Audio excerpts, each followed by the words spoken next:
పెద్ద నోట్ల రద్దు తరువాత కేంద్ర ప్రభుత్వం చెబుతున్న క్యాష్లెస్ విధానానికి దేశం ఏ మేరకు సిద్ధంగా ఉంది? దానికి కేంద్రం ఏర్పాట్లేమైనా చేసిందా? మన దేశంలో ఉన్న బ్యాంకులెన్ని? వాటిలో ఉన్న సిబ్బంది ఎంత? ప్రజలందరికీ కార్డులు ఇచ్చేంత వ్యవస్థ ఉందా? డిజిటలైజేషన్ అన్నప్పుడు కావలసినన్ని స్వైపింగ్ మిషన్లన్నా దేశంలో అందుబాటులో ఉన్నాయా? ఈ ప్రశ్నకు లేదనే సమాధానాలే ఇప్పుడు జనం ముందు నిలుస్తున్నాయి.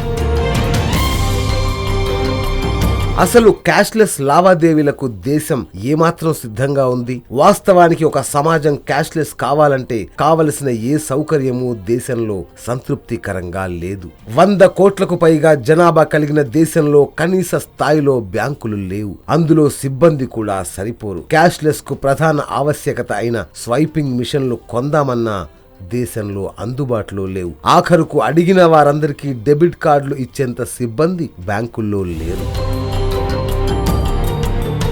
నవంబర్ నెల 8వ తేదీ రాత్రి ఉన్నట్టుండి ఆకస్మికంగా ప్రకటించిన కేంద్ర ప్రభుత్వం ప్రజలకు ఆ దిశగా ప్రత్యామ్నాయ ఏర్పాట్లు మాత్రం మర్చిపోయింది. నగదు ఉపసంహరణపై పరిమితి విధించిన ప్రభుత్వం ప్రజలకు హామీ ఇచ్చిన మేరకు డబ్బులు ఇవ్వలేక చేతులెత్తేసింది. ఆఖరుకు నగదు రహిత లావాదేవీల మీద ఛార్జీలు ఉండవని ప్రకటించిన ప్రభుత్వం కనీసం దాన్నైనా అమలు చేయడంలో ఘోరంగా విఫలమైంది. ఇప్పటికీ డెబిట్ క్రెడిట్ కార్డుల మీద ప్రతి లావాదేవీకి గరిష్టంగా 2% ఛార్జీ వసూలు చేస్తున్నారు.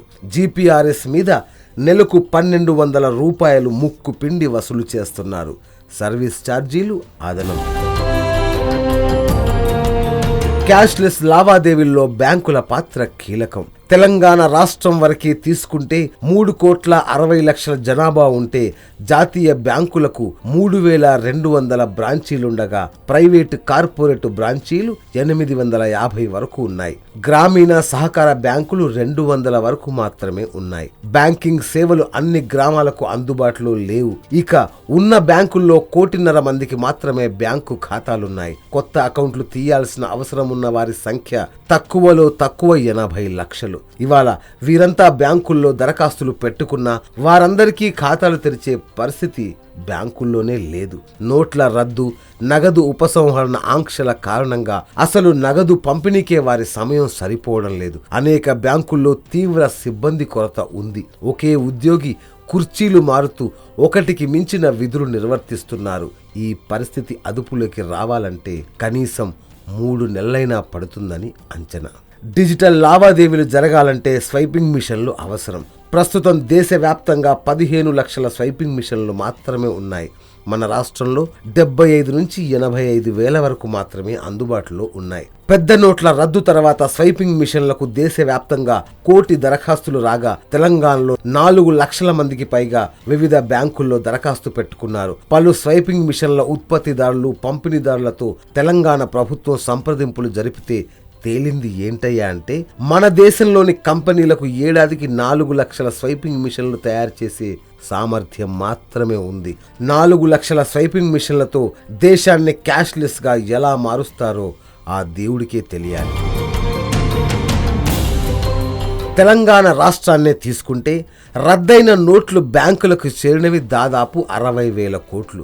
గత 29 రోజుల్లో ఇచ్చినవి కేవలం 15,000 కోట్లు. రాష్ట్ర తలసరి ఆదాయం సగటున 7,000 రూపాయల లెక్కన చూస్తే ఒక్కో వ్యక్తికి 4,000 రూపాయలు కూడా అందలేదు. రాష్ట్రానికి కనీసం 5,000 కోట్ల విలువ చేసే చిన్న నోట్లను పంపాలన్న ప్రభుత్వ అభ్యర్థనపై ఇంతవరకు స్పందనే లేదు. మారిన పరిస్థితుల్లో కొత్త డెబిట్ కార్డుల దరఖాస్తులు పెరిగిపోతున్నాయి. అయితే ఇవి ఎప్పటికి అందుతాయో తెలీదు. నగదు తీసుకుందామంటే ఉన్న ఖాతాదారులకు బ్యాంకులు చెక్కు బుక్కులు ఇచ్చే సమయం కూడా లేదు. మొబైల్ బ్యాంకింగ్, ఇంటర్నెట్ బ్యాంకింగ్ దరఖాస్తులు ఎప్పుడు పరిశీలిస్తారో చెప్పగలిగే పరిస్థితి లేదు. రాష్ట్రంలో ఏటీఎంలు 10,000 వరకు ఉన్నాయి. అందులో దాదాపు 90% రాజధానిలోనే ఉన్నాయి. గ్రామాల్లో ఏటీఎంల జాడే లేదు. ఉన్న ఏటీఎంలలో డబ్బులు లేవు. నల్ల కుబేర్లను వెలికి తీయడానికేనంటూ పెద్ద నోట్ల రద్దును ప్రధాని ప్రకటించారు.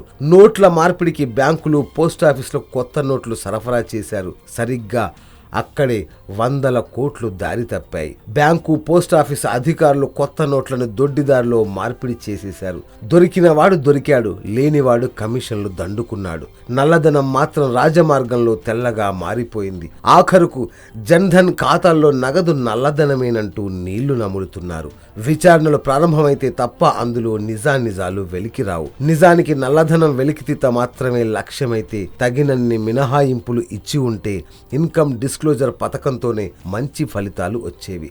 దేశానికి ఇంతటి ఆర్థిక శిక్ష విధించాల్సిన అవసరం లేదు. YoYo news, Hyderabad.